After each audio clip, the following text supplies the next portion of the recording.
આખી ડુંગળીનું શાક બનાવવાનું છે। ડુંગળી, કોથમરી, શીંગના દાણા ખાંડેલા એટલે ગાંઠિયા ખાંડેલા અને ગ્રેવી કરેલું છે। આ ટમેટા અને લસણની ચટણી ઉપર છે। આપણે સવા તેલ મૂકી દીધું ગરમ કરવા। વઘારવામાં નાખી છે, રાઈ નાખી દીધી। એ ફૂટી જાય એટલે આપણે વઘારીને જીરું નાખવાનું છે।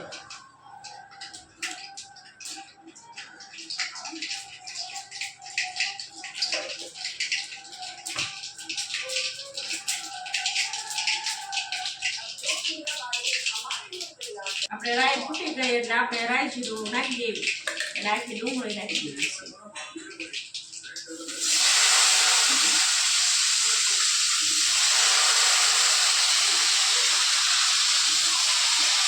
ડુંગળી લાલ થઈ જાય ત્યાં સુધી આપણે તેલમાં ચડવા દેવાની છે અને આવી રીતના વઘાર કરવાનો છે।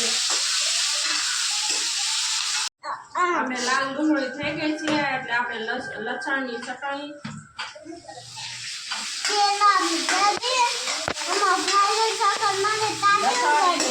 કકડી જાય એટલે આપણે ટમેટા નાખી દેવાના છે।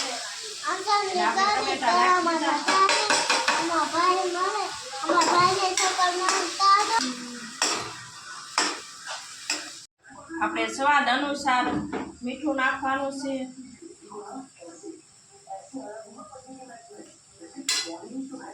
પછી ધાણા જીરું,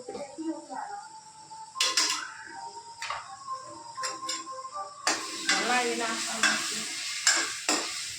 સ્વાદ અનુસાર તીખું મરચું નાખવાનું છે। આપણે 2 ચમચી મરચું નાખી દીધું છે। એને હલાવીને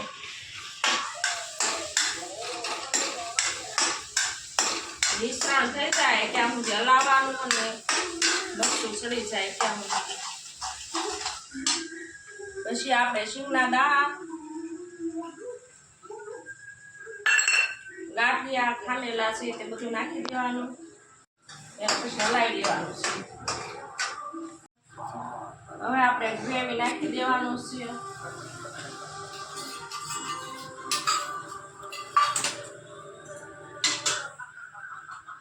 ગ્રેવી નાખીને આપણે હલાવી લેવાનું છે અને થોડું ગેસ કરી દેવાનું છે।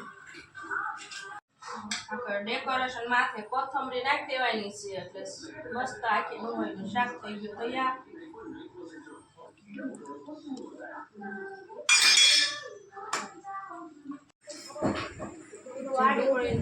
ડુંગળીનું શાક,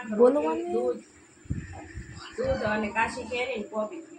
અમારો વિડીયો ગમ્યો હોય લાઈક કરો।